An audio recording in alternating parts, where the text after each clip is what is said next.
Hey guys, you're watching Sterling SBA, and today we're going to meet with Alassane Cooper in Raleigh Street Metal Recycling.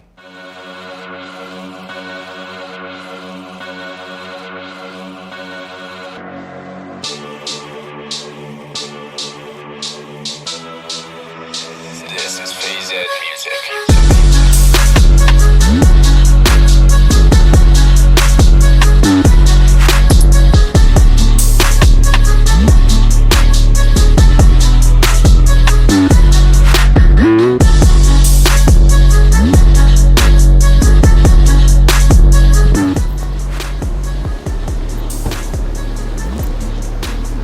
Ali, Hey, what's up, man? good to see you again, Good to man. see you. Nice to see Long you. time no see, man. Welcome in. How's everything? How's the family? Everything is good. How about you? How is I'm the good, new man. kid? You know, I got a 6-month-old at home, I know. life's been a little bit different, but it's been good. Tell me a little bit about Tampa Scrap Metal and what it is that you guys do. So basically, we buying scrap metal, anything, washer, dryer, cars, or anything you can think make from metal. We taking, processing, and making the raw material for the steel mills. Got it. Okay. And so, how does the metal get to you initially? So we call scrappers, you know, on the street you will see people with the pickup trucks, they collecting scrap everywhere, and then they bringing us, our other locations, they selling us. After then we will process it, we will shear it, shred it, all kind of different processing, and then make it the raw material. And after then we bring it here. And so you're paying those scrappers a fee to bring you the material. You're then processing the material using your heavy machinery. I know you have a massive scrapper that's on the other side of the road over here that maybe we'll check out later on. But so you guys do that, and then you're selling it on to the steel mills. Yes, we exporting or we selling domestic. It depends on the market. Yeah, and you guys actually do sell a lot internationally as well. Yes, Yeah, because obviously you're from Turkey, yes. so I know you have some ties there. But where else do you sell? We selling Turkey, Mexico, India, Bangladesh. Anywhere they need metal. Exactly. It's a lot of places nowadays. Yeah, and Turkey is the one of the biggest player. Okay. So most of them is going to Turkey. This is obviously your newest location. Yes. Right. But how many locations do you guys have in total right now? We have 7 locations from Orlando to Fort Myers. Wow. And so all those locations essentially do the exact same thing. It's places where people bring in the scrap metal and you guys are basically sorting it and then you're shipping it out for use in building, or how does the scrap metal actually get utilized? All right, scrap metal go to the steel mill and then they melt it in the furnaces and they making rebar. They making I-beams. They making anything about scrap using on the cars like flat scrap metal, anything. So they use it. It's complete recycle. Okay. It's nothing going to garbage or anywhere. Tell me a little bit about what you guys have going on over here. Obviously you have all these massive piles of scrap.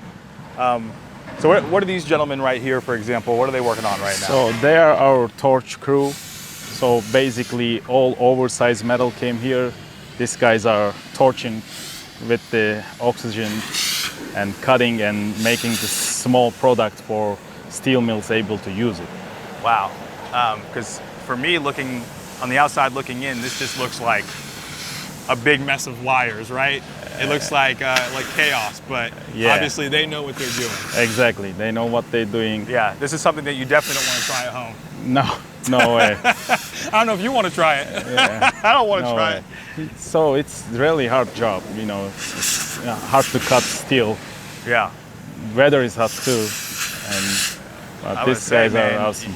You got to drop 10 pounds a day doing this job. I agree. Wow.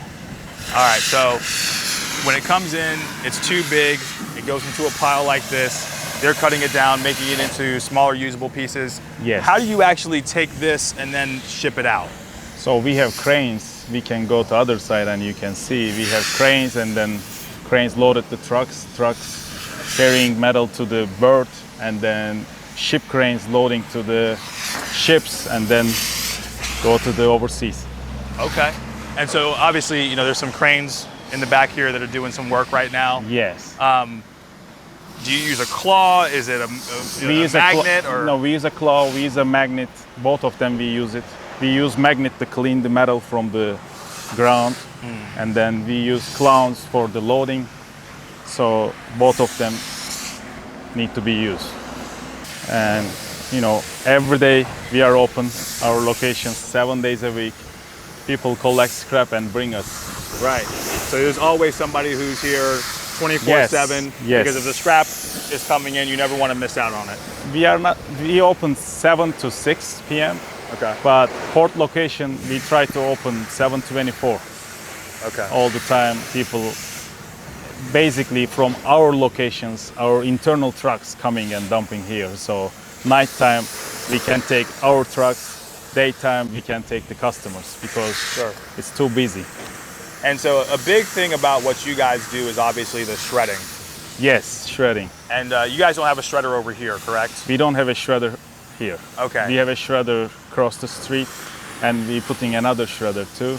Okay. So shredder is the main thing. So you're putting like a car, whole car. It will shred it and it will separate it, everything. Aluminum, steel, garbage. And then aluminum go to the aluminum mills, steel go to the steel mills.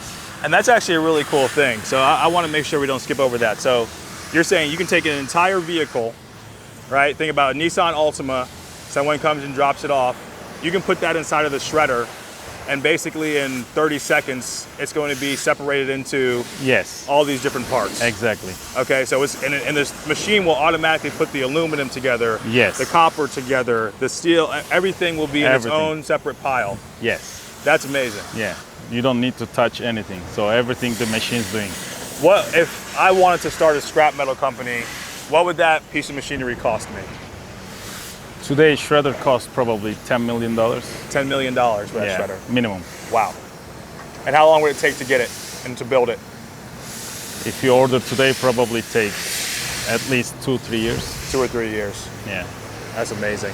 And where do they come from? Who makes them? Who's the primary provider of those? European company is doing, and US company is making too. Okay. So you can get it made here in the US or overseas both as well? Of them. Okay.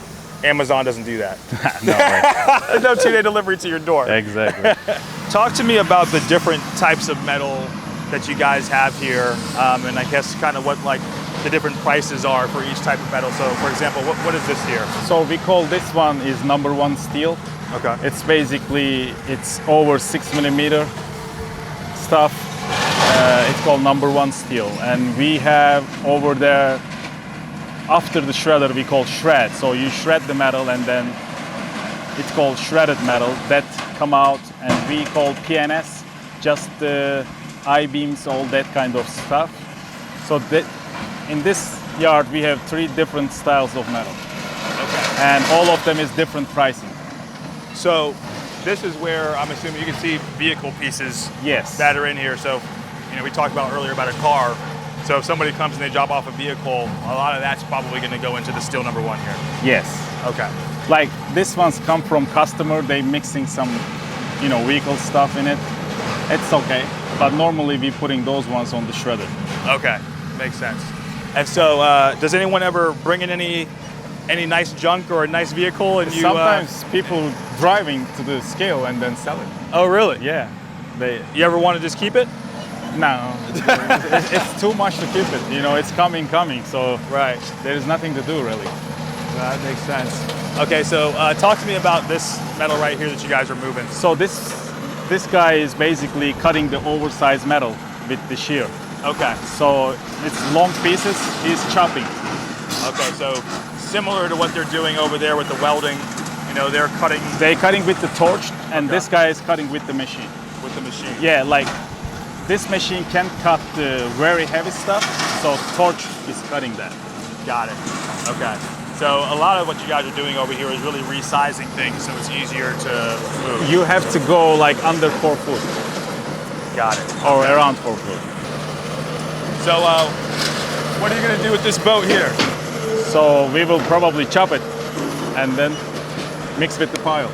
Oh man, you're not going to try and see if that works? No. You don't want to go for a spin in that? No. How was the SBA process for you? I want to hear about your experience. It's perfect and really... Perfect? Yeah. So nothing that we could improve or do better, it was perfect for you? Everything go easy with you guys, and nothing really bother us, and it helped us. Well, I think the key is that you guys obviously, you're very good business owners. It's not your first time getting financing. So Yeah. you guys are very, sophisticated. You knew exactly what it was that the bank was asking for and why we were asking for it. Exactly. So what's maybe some advice you could give to somebody who is looking to get SBA financing for their business? Basically, I can tell you this: if the company is solid and everything is there, SBA always helping, and they, you bring on the table this SBA deal to us, and we never think about it, going to SBA and take the SBA loan.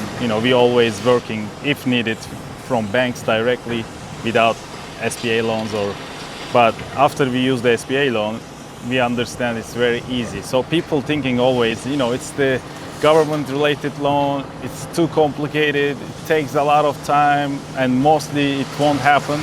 Completely wrong. It's happening. So they just need to, I think, prepare their documents and then find the good, how can I call it, like charter bank like you guys, and then take it. Yeah. And I mean, that loan allowed you guys to really open up this facility here. Yes, it helped us to open this facility, and it helps us our cash flow and then the equipment finance. Sure. So because our business is cash flow is very important. People bring metal, you need to pay them right away, and also the equipment. If you don't have the equipment, you can't do nothing. All right. Well, the next loan we do is going to be $10 million for a shredder. Yeah, let's do that. Thanks so much for your time today, Ali. I appreciate you showing us around. No problem, man. No problem. All right, guys. So that was Tampa Scrap Terminal. Thank you so much for hanging out with us today. We met with Ali Cooper. He showed us around his business and how these types of businesses really impact you on a day-to-day basis, and you really have no idea. Just another cog in the wheel, but a big part of his life, a big part of what we do here as SBA lenders. So thanks for sticking around, and we'll see you on the next episode.